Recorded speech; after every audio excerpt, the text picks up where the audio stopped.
should decontam be considered a lead role in SPD, even to the point of a subject matter specialist for decontam for the SPD? And if they are the point person for SPD, are they cross-trained to the other parts of sterilization and practices, or are they siloed to SPD or to decontamination? My take on it is that I think that they should be all three. You can't, I think that it will eliminate, if you are all three, you need to know all the areas of SPD before you become a specialist in any area. Now, I do agree with you that decontam should be at the top of the chain, top of the hierarchy, because if anything goes wrong with their tray, what do they do with the tray? They send it back to decontam. We are the captains. They are the captains of the ship for decontam for the whole process of SPD. It's like a quality person in the front or the captain of the ship. So to me, I think that they should be specialists. I think that that job has more weight and pressure on that technician. So it should come with a leadership role and pay. Mm. We are held accountable. The decontam person is mainly the start of like the point of use care. They are the start person to say, hey, these instruments are clean. I pass them off to you. I transition them to you. So I ensure that they are safe to handle for you to do your part in the sterile processing process, in the sterilization process. So, and I know I probably will get a lot of hits for this, but pay, I definitely think, and that's not to say that the other technicians in other areas should not get paid or they're not as important as the decontam, but it's just like any other position, a manager, a supervisor. When you acquire that specialty, you kind of like expect a different pay. And if you're dependent on me to handle and be the ship and the captain to ensure patient safety at the start of cleaning instruments, then I think that that should be rewarded. What are your thoughts? So I agree with Lavonda. Decontam is the start of everything. So it all circles back to decontam. So if you don't do decontam right, because someone can't do their job right, therefore the sterilization can't do their job right, and it doesn't make it to the OR. So, and it's also just the temperatures, the physical part of decontam as well. It can be miserable back there when it's 80 degrees and you're sweating and you're unloading carts and you're crowded. So I think it's a lot more physically demanding and a lot more stressful than a lot of the other areas can be. But so I definitely agree with Lavonda on it. Definitely should be a specialist position and it should definitely get better pay. But I also think it's one of those areas too that get neglected a lot because even in our profession, people look at it as just glorified dishwashers. So people will skip steps and they won't do everything they're supposed to and they won't follow IFUs because they don't think it's that big of a deal. Like I've seen people literally unload trays and go straight into the washer. Don't soak it, don't ultrasonic, nothing. And they think that's fine. And because somebody else will catch the mistake and send it back. And that's how it's not their problem anymore. So I think there also needs to be a lot better training in decontam to begin with. Because I think a lot of it gets glossed over and you skip a lot of steps.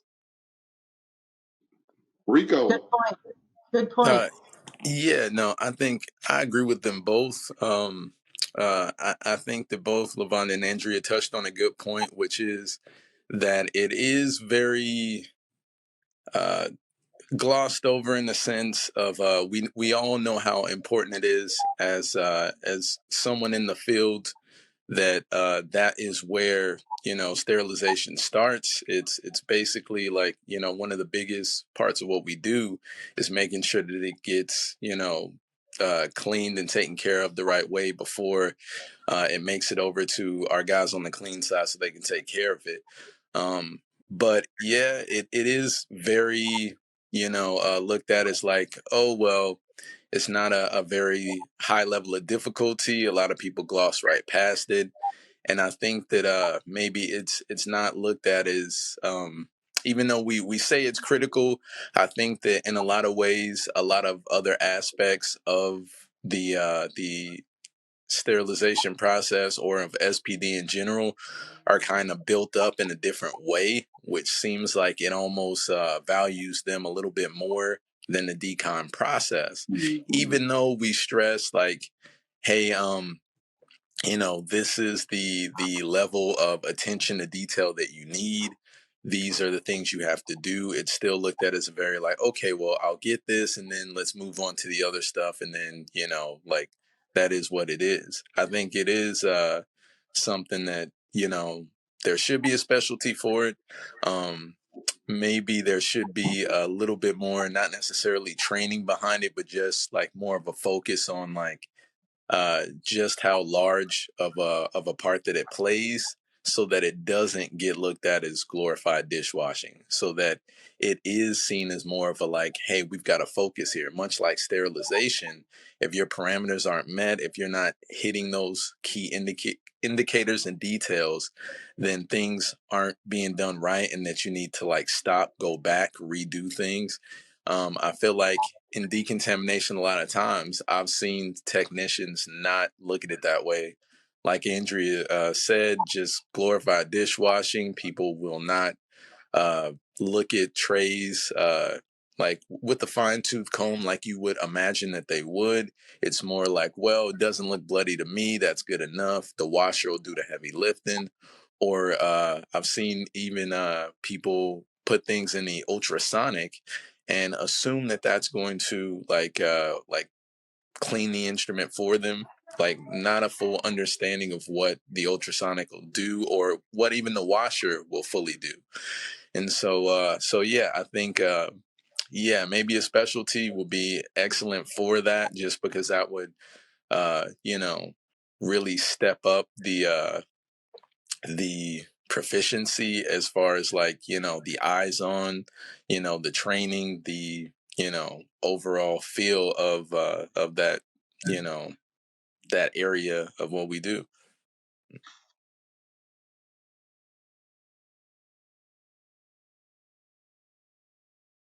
If I have any ideas on it, or the things that I've seen that cause people to start skipping those different levels or those different doors of cleaning that we have, is like lack of staff.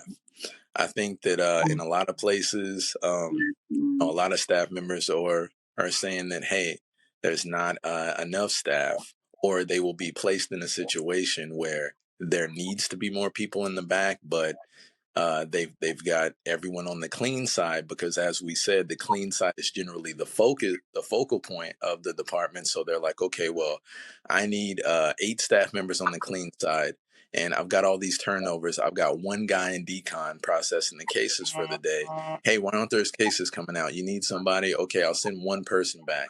But it's like the rationale behind it. A lot of the techs that I've worked with, and a lot of even decon heavy people that I've seen, like the real skilled people back there, they all kind of have the same mindset about it, which is you can't assemble it if it's dirty.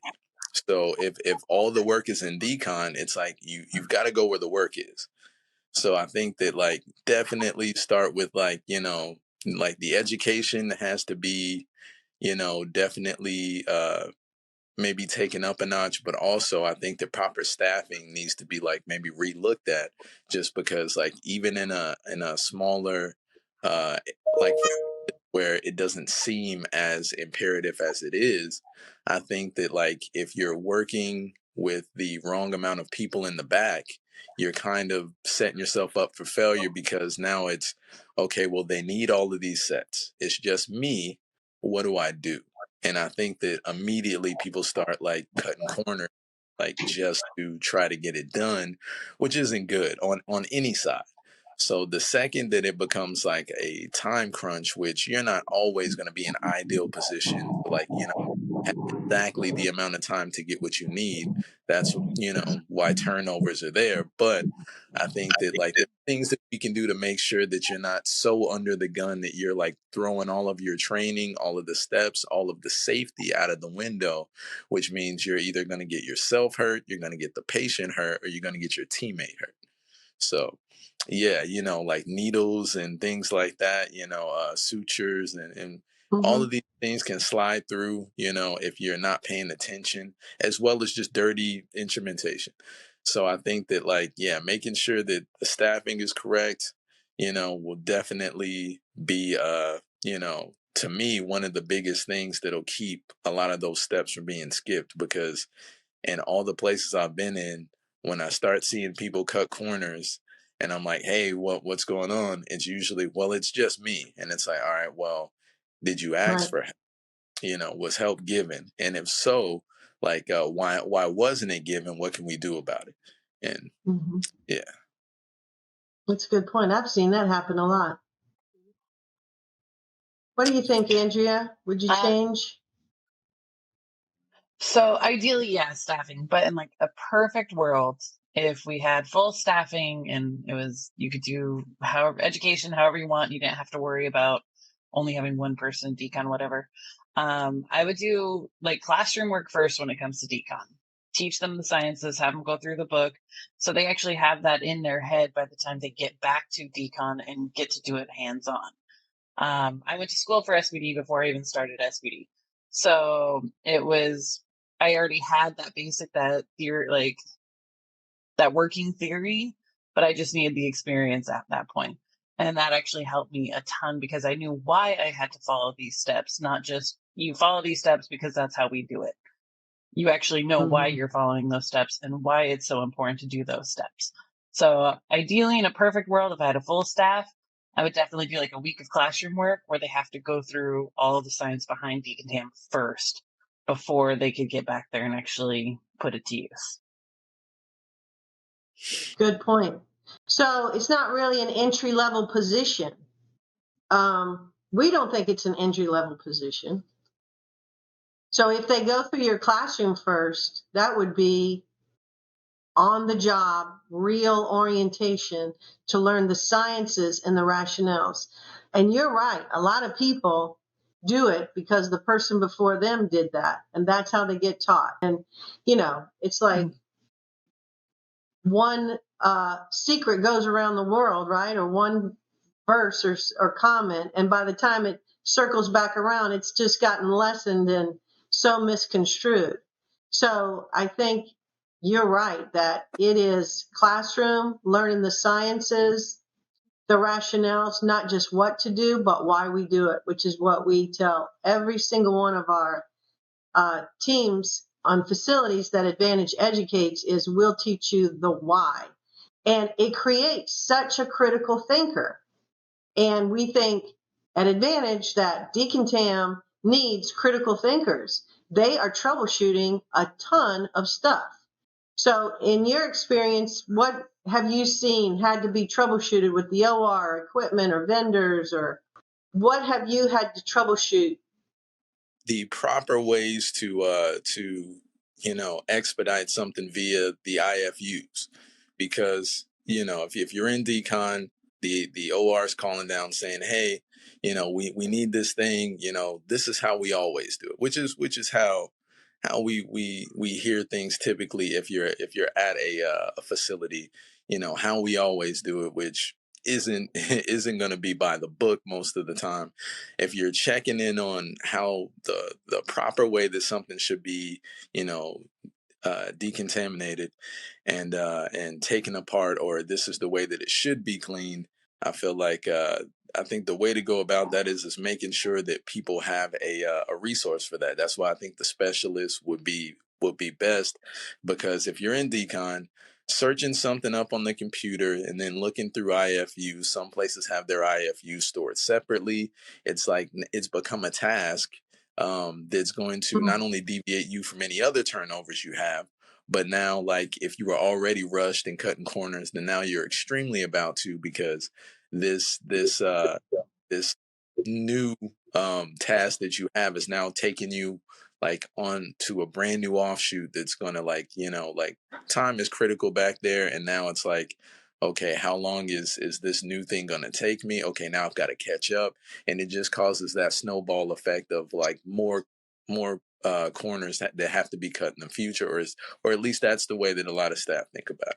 There's for sure got to be, I think, either a resource, like an instant point person, which we would like it to be the lead, but a lot of times, like, they're, handling other lead duties, putting out fires, and or managing the other side of things, but no one's really keeping that close of an eye on the decon area.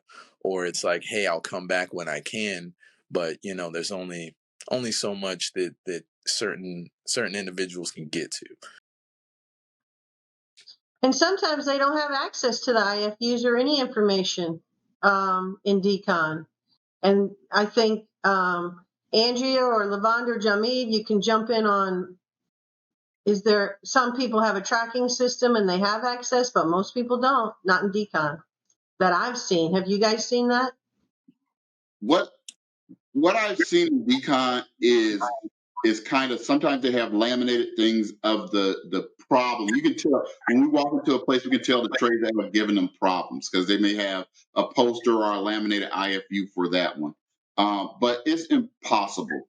It's impossible to really have quick access to IFUs that match the speed that you need to be working in decon, like Rico said. So a specialist, a person who knows as much about the trades that are at that facility and the decontamination practices would help immensely. And like Andrea's talked about her training, one of the in one of the forums online, they were saying, how do you do decon? I hate to take people off the street and then, hey, welcome to our facility, go to decon. That's what we do. And then they're there for a week, and all you hear is, yeah, they're doing good. The next week, they're back there by themselves. So we've got to change the way we think about decon and everything else, because, not to get on a tangent, but like Andrea said, when you have someone on orientation, you may not have 8 hours to put them in a classroom, but you didn't have a person last Friday. So this Monday, you can't say, here, you take an hour and look over Standardization 101 or whatever resource you're using for your training before you do it. And whenever I say that, the first thing is that the clients are like, but we need them. They don't know what they're doing. So what are they actually going to be helping you with in that first hour, instead of just sending them right off of orientation? They get their locker, they get off the facility orientation. Next thing you know, they're in decon and the most valuable and precious stuff that's going up. So, if you think about it in this sense, when have you ever heard someone back there say, no, they're not ready in decon? You never hear them say that. It's amazing. It takes them 2 years to learn how to do trades, but after 2 hours, they're like, yeah, they're good to go by themselves in decon. Is that because we want to leave them back there by themselves, or have they been fully trained? And so it's really just rethinking. If anything comes out of this, obviously you can't implement the higher pay tomorrow. You can't implement a new staff member to go back there.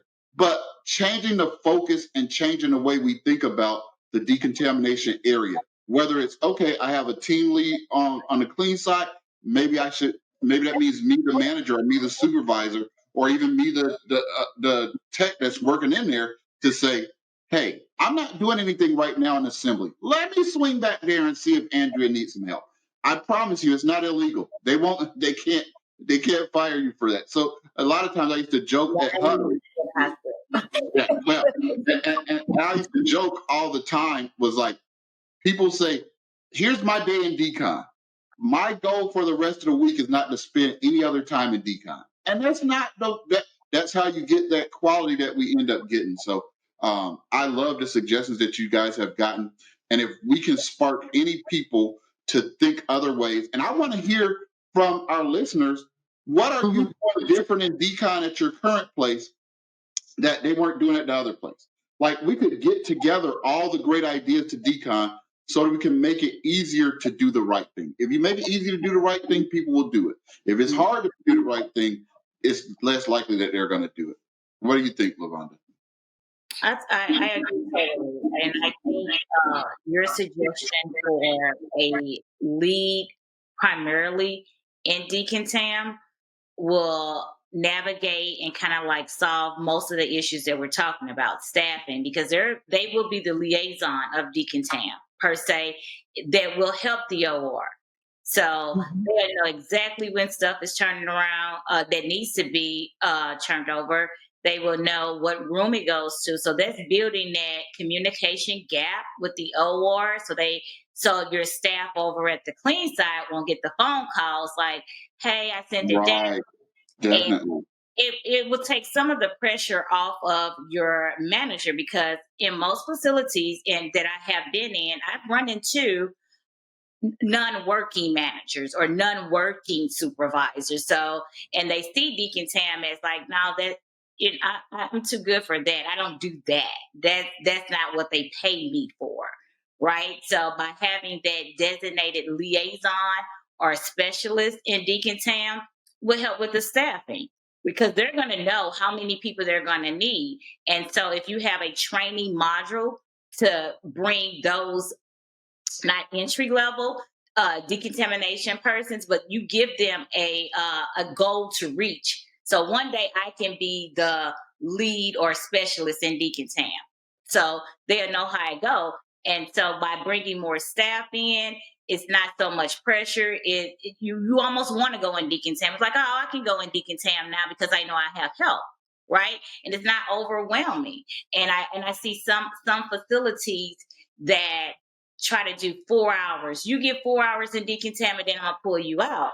But you have those technicians that you're not going to do anything for your 4 hours. I'm going to leave it for second shift because I did it 2 weeks ago. Like, why am I always, on my 4 hours and they don't do the work? So now it's still left on the other person, and that makes it undesirable to go or even learn. You're not going to want to learn anything if you feel like they're picking on me. They always put me in decontam, and Sally does not do anything in decontam when it's her 4 hours. So that liaison, that specialist, is going to be key to changing the culture of the way that we think about decontamination. Perhaps the process needs to like veer away from maybe decontamination being the first thing that we teach to maybe like, having the instrumentation be the first thing, or at least before decon. Because to me, what makes sense is if I've worked with the instrumentation, I know how it disassembles, I recognize the trays. When you're in decon, all of that's going to play a factor, and you're going to be that much more proficient at recognizing the sets themselves. There's been a lot of management that I've seen that maybe didn't spend too much time in the field, if any. And sometimes it's just like you're coming in and you're doing mainly the management role, which as far as being able to dictate which tasks you can do based off of like what the the IFU is, or like how the process has been, you can do that. But if you haven't been in that particular position, and through assemblies, people try to like there's a way to like explain it and say, okay, I got it. Or if you're going through sterilization, you explain it and say, okay, we'll take you through it. That's fine. But I rarely have seen like too many of the management staff go into decon and say, okay, well, I'm gonna hop back here and do a few things, or willing to. I think with management and leadership, they tend to focus a lot on the numbers, so they miss the bigger picture. So they tend to more focus on the speed in decontam, and I think that's why a lot of times people cut corners, because leadership is just, we need these trays, we need these trays, we need these trays. They're needed for tomorrow, whatever. So I think having them back there, they can then better also explain to like the OR that these trays are not going to get turned over in 45 minutes. These are going to take a time because you want it done right. So they'll be able to explain that to the OR and actually talk to the OR about it without just promising something they can't deliver on, or expecting us to cut corners or just be magicians and suddenly get a tray perfectly clean in 5 minutes. So I think having them back there would help a lot for the bigger picture side of things rather than just numbers.